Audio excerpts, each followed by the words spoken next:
राधे राधे जी। कैसे हैं आप सभी लोग? आप सभी लोग स्वस्थ होंगे, कुशल मंगल होंगे। आप सभी के स्वास्थ्य और कुशल मंगल की कामना मैं भगवान जी से करती हूँ कि आप सभी लोग स्वस्थ रहें और कुशल मंगल रहें। आज हम बात करते हैं सुदामा जी और श्री कृष्ण जी के बारे में। एक दिन सुदामा जी ने कृष्ण जी से कहा कि मुझे अपनी माया दिखाएं। जो ठाकुर जी हैं वह उन्हें टालते रहे। वह नहीं चाहते थे कि वह सुदामा को अपनी माया दिखाएं। लेकिन कुछ समय इस प्रकार से ही चलता रहा। सुदामा जी उन्हें हर रोज कहते कि मुझे अपनी माया दिखाएं, मैं आपकी माया देखना चाहता हूँ। एक दिन तो सुदामा जी ने कृष्ण जी के पांव पकड़ के छोड़े ही नहीं कि मुझे सखा मुझे माया दिखाएं। कृष्ण जी कहते हैं जब समय आएगा मैं तुम्हें माया दिखा दूंगा।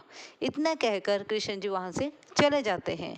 एक दिन कृष्ण कहते हैं चलो सुदामा आओ नदी में स्नान कर कर आए। कृष्ण जी सुदामा जी को ले जाते हैं स्नान करने के लिए। नदी किनारे जाते हैं।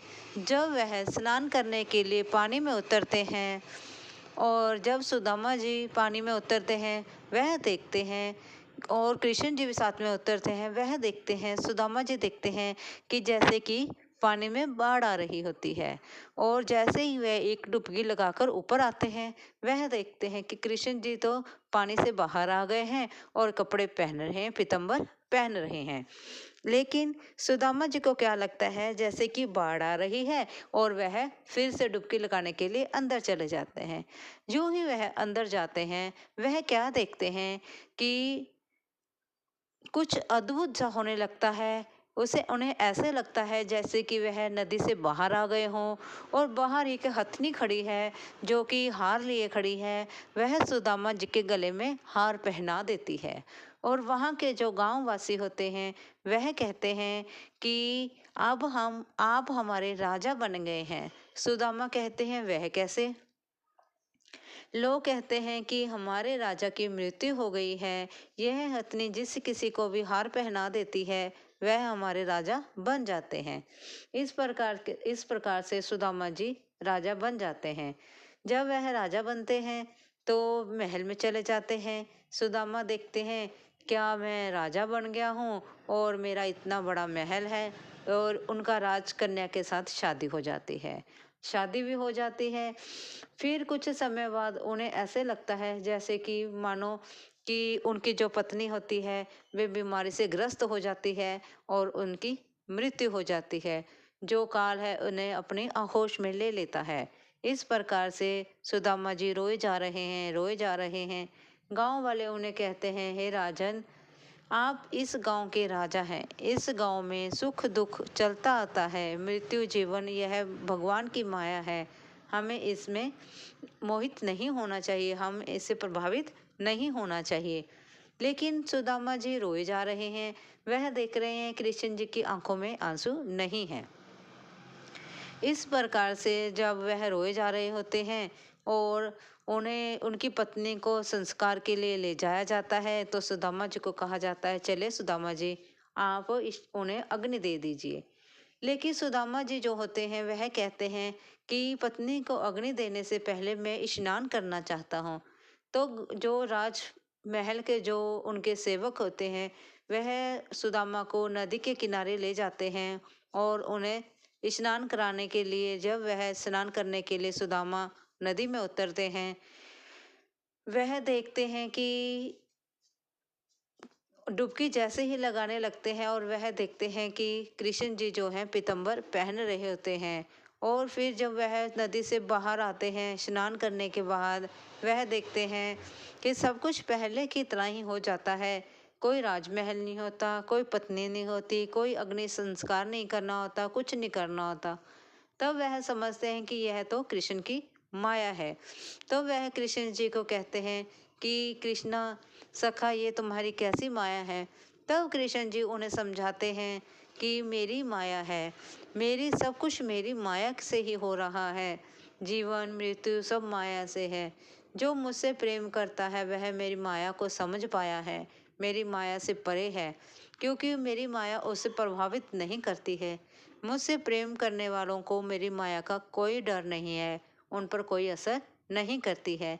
इसलिए हमें श्री कृष्ण जी से, भगवान शिव से, ईश्वर से प्रेम करना चाहिए, उनसे लगाव करना चाहिए, उनकी भक्ति वंदना करनी चाहिए और सत्य के मार्ग पर चलते हुए हमें किसी ज़रूरतमंद की मदद भी करनी चाहिए। क्योंकि अगर हम किसी ज़रूरतमंद की मदद करते हैं तभी हमें ईश्वर मिलते हैं। ईश्वर भी वही कहते हैं कि जीवन मिलने पर अगर हमने किसी की ज़रूरतमंद की मदद ना की तो कैसा जीवन। इसलिए अपने जीवन में एक न एक बार अपने किसी ज़रूरतमंद की, किसी दूसरे के ज़रूरतमंद की मदद ज़रूर करें। अगर मेरी ये छोटी, आज हम एक गांव के बारे में बात करते हैं जहां पर भगवान शिव शंकर ने बहुत ही कृपा की थी।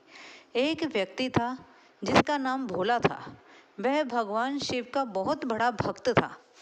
वह सुबह शाम भगवान शिव की भक्ति किया करता था और भक्ति से भगवान शिव भी उससे बहुत ही प्रसन्न थे। वह इस प्रकार से भक्ति किया करता था कि सभी लोग उसका मजाक बनाते थे और लेकिन फिर भी वह भगवान शिव की पूरी पूजा किया करता था। वह आराधना करता, उनकी सेवा करता, हर रोज मंदिर जाता। वह सुबह और शाम दोनों टाइम ही मंदिर जाया करता था। इस प्रकार से वह भगवान शिव की पूजा करता था। एक बार उस गांव में अकाल पड़ गया, भीषण अकाल पड़ गया, जिसके कारण सारी फसलें बर्बाद हो गई। पानी, तालाब, कुएं सभी सूख गए, पेड़ पौधे सूख गए, सब कुछ सूख गया। अकाल बहुत ही भीषण था, लेकिन सब कुछ खत्म हो जाने के कारण भी, हो जाने पर भी उस व्यक्ति ने अपनी हिम्मत नहीं छोड़ी। फिर भी उसने पूजा अर्चना करता रहा। एक बार भगवान शंकर उसके सपने में आए और कहा, भोले, तुम कितने ही भोले हो, तुम मेरी निरंतर पूजा करते हो और मैं तुमसे यही चाहता हूँ कि जो तुम्हारे पास है वह सब मुझे दे दो, सब मेरे पर अर्पण कर दो। मैं तुम्हारी परीक्षा लेना चाहता हूँ, क्या तुम मुझे परीक्षा देने के लिए तैयार हो? इतना करते करते ही उस व्यक्ति भोले की आंख खुल जाती है और वह जो है फिर आंख खुलने पर उठता है। तो जो उसके घर वाले होते हैं वह कहते हैं कि एक मुट्ठी भर चावल हैं, तुम खा लो। लेकिन वह जो व्यक्ति है वह नहीं खाता है। उसे भगवान शिव की सारी बातें याद आ रही होती हैं और वह मंदिर जाता है। जो एक मुट्ठी चावल बची होती है वह भोले शंकर पर चढ़ा देता है। तब पूरे मंदिर में प्रकाश में जगमग जगमग होने लगता है। इतनी रोशनी हो जाती है, इतनी प्रकाश उमड़ जाता है मानो भगवान शिव शंकर उस मंदिर में प्रकट हो गए हों। तब सभी लोग देखते रह जाते हैं और भगवान शिव वहाँ पर प्रकट होते हैं और उसे दर्शन देते हैं। कहते हैं कि तुम मांगो, क्या मांगते हो, मैं तुम्हारी भक्ति से और तुम्हारी प्रार्थना से बहुत खुश हूँ। इस प्रकार से जब भोले शंकर जी मंदिर में प्रकट होते हैं तो लोग देखते ही रह जाते हैं और भगवान शिव से वह भोला जो होता है वही मांगता है कि हे भोले शंकर, हमारे गांव पर कृपा करें और हमारे जन जीवन पर की रक्षा करें। वह सभी के लिए मांगता हुआ उस मंदिर में हाथ जोड़कर खड़े हो जाता है और भगवान शंकर जो हैं उस भोले को बहुत सारी संपत्ति देते हुए कहते हैं, जाओ ये सब ले जाओ, धन दौलत हीरे जवाहरात ले जाओ, जिससे तुम अपने गांव में बांट दो ताकि सबकी स्थिति ठीक हो जाए। वह लड़का इसी प्रकार से करता है। वह भोला जाता है गांव में और सभी को धन दौलत हीरे जवाहरात जो सभी को बांट देता है, जिससे उसके गांव की स्थिति सुधर जाती है और वह जो गांव है दोबारा से हरा भरा हो जाता है। पृथ्वी पर दोबारा फिर फसलें लहराने लगती हैं। गांव और नदियों में, कुएं और नदियों में पानी हो जाता है और जीव जंतु फिर से चहचहाने लगते हैं।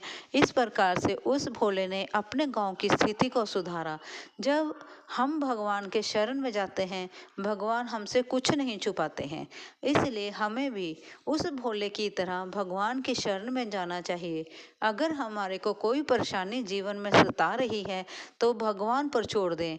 भगवान से प्रार्थना करें कि हे भगवान, ये परेशानी तुमने ही दी है, तुम ही इसका निदान करोगे तुम ही इस समस्या का हल निकालोगे। यह मेरे बस में नहीं है, मैं इसके लिए कुछ नहीं कर सकता हूँ। तुम ही हमारे माता पिता हो, तुम ही हमारे ईश्वर हो, इसलिए तुम मुझे इस समस्या से बाहर निकालो और मेरे जीवन की सभी परेशानियों को दूर करो। इस प्रकार से प्रार्थना करते हुए हमें ईश्वर की शरण में जाना चाहिए। तब हम देखेंगे कि भगवान हमारा हाथ किस प्रकार से पकड़ते हैं और वह हमें किस प्रकार से सभी परेशानियों से मुक्त कर देते हैं। इतनी सी बात के लिए हम इतना परेशान हो जाते हैं कि हमें यही नहीं समझ में आता कि इस परेशानी का हल हम क्या निकालें।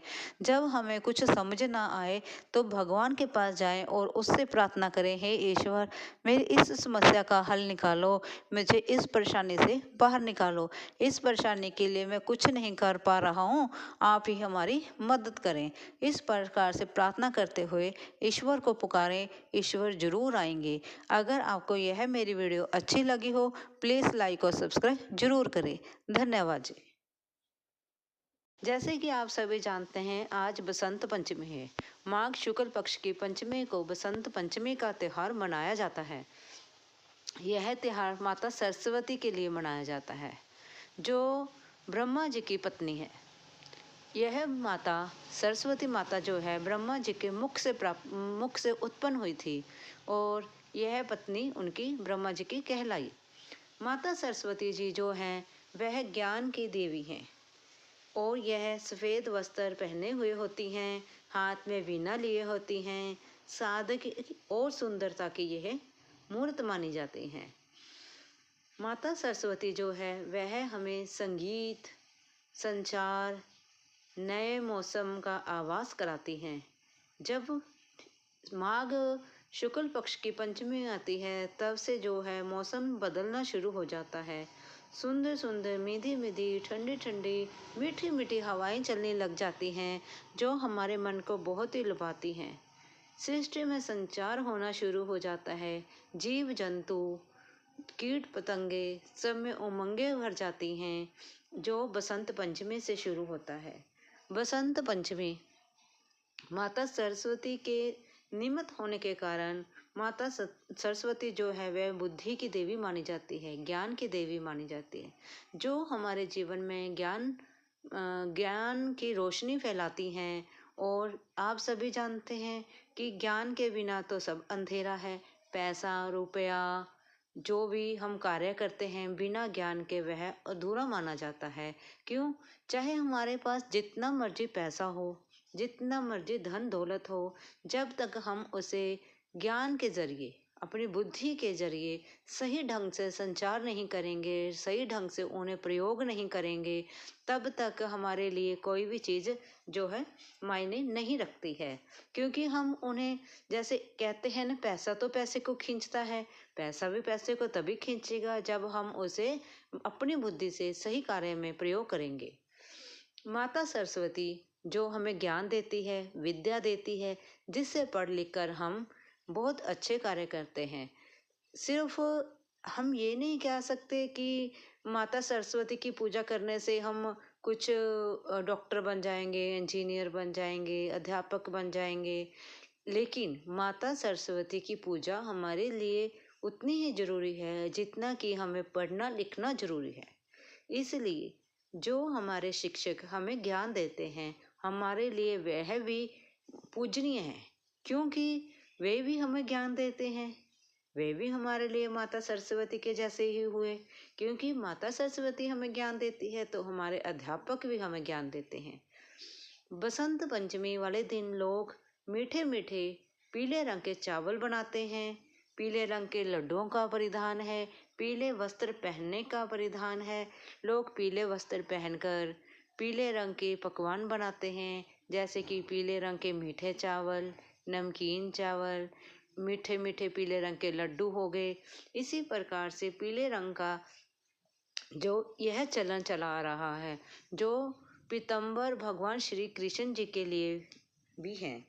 भगवान श्री कृष्ण जी जो हैं वह पीले रंग के कपड़े पहनते हैं और माता सरस्वती जी भी का यह बसंत पंचमी का जो त्यौहार है वह पीले रंग से सज धज जाता है। बच्चे इस दिन खूब पतंग उड़ाते हैं, मस्ती करते हैं। आकाश पूरा आसमान जो है वह पतंगों से भर जाता है। कहीं भी कुछ दिखाई नहीं दे रहा होता है, लेकिन कोशिश करें कि पतंग के लिए जो डोर हम यूज़ करते हैं वह सही हो, नेचुरल हो, ताकि हमारी डोर से, पतंग की उस डोर से किसी जीव जंतु, किसी पक्षी के पंखों को या किसी इंसान को कोई भी नुकसान ना पहुंचे। क्योंकि आजकल जो बाज़ार में पतंगों के लिए चाइना डोर बहुत चल रही है, लेकिन सरकार ने उस पर बैन तो लगा दिया है, लेकिन जो करने वाले हैं फिर भी कहीं ना कहीं गड़बड़ी कर ही जाते हैं।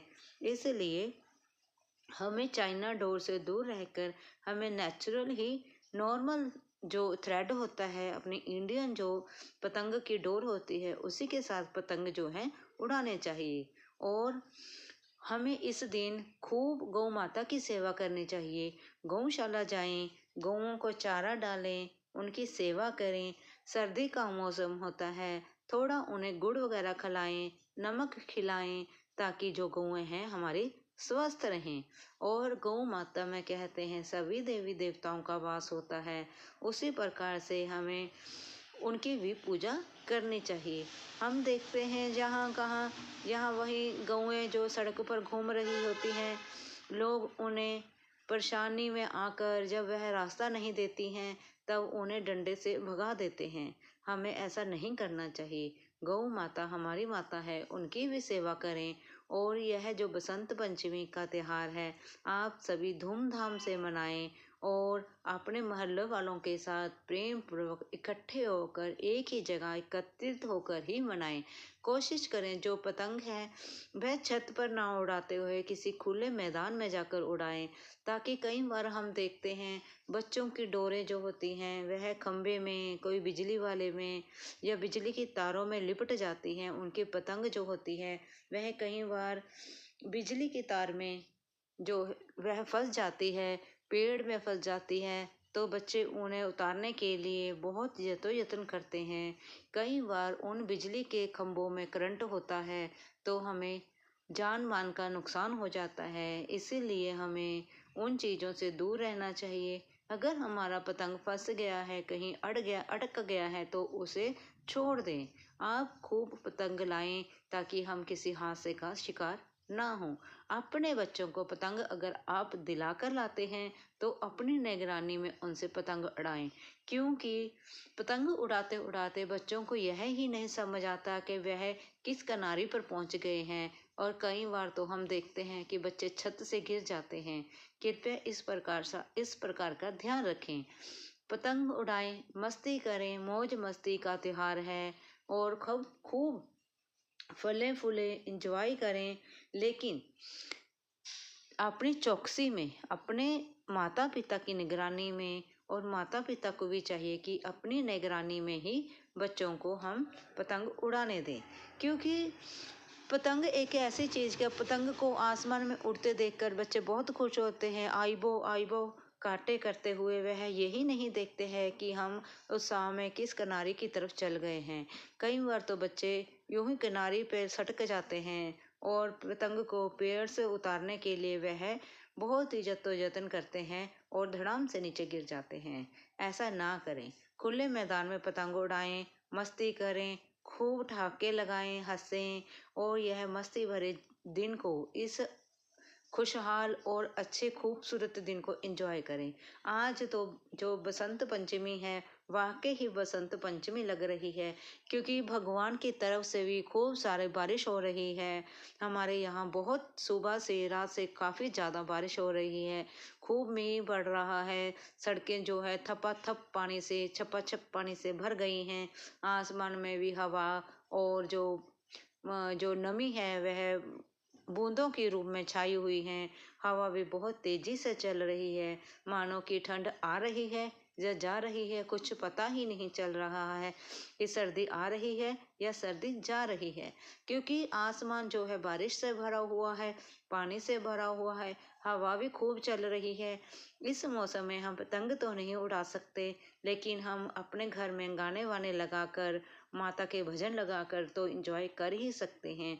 बच्चों को खूब इंजॉय कराएं, क्योंकि वैसे तो आज बच्चों का स्कूल होगा, बच्चे स्कूल जाएंगे, हो सकता है कि शाम तक बारिश रुक जाए, तो अपनी निगरानी में बच्चों को यह दिन इन्हें एंजॉय करने का मौका दें।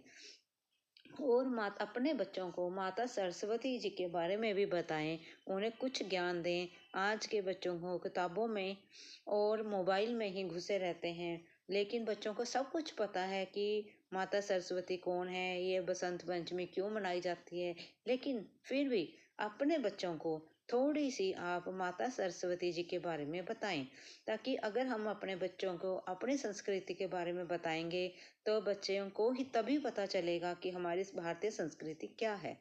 अगर आपको यह मेरी वीडियो अच्छी लगी हो, लाइक और सब्सक्राइब जरूर करें। और आप सभी को इस बसंत पंचमी की बहुत बहुत हार्दिक शुभकामनाएं। यह बसंत पंचमी आप सभी के जीवन में खुशियां लेकर आए, नई उमंगें लेकर आए और नए उत्साह के साथ आप खूब इंजॉय करें। राधे राधे, राधे राधे।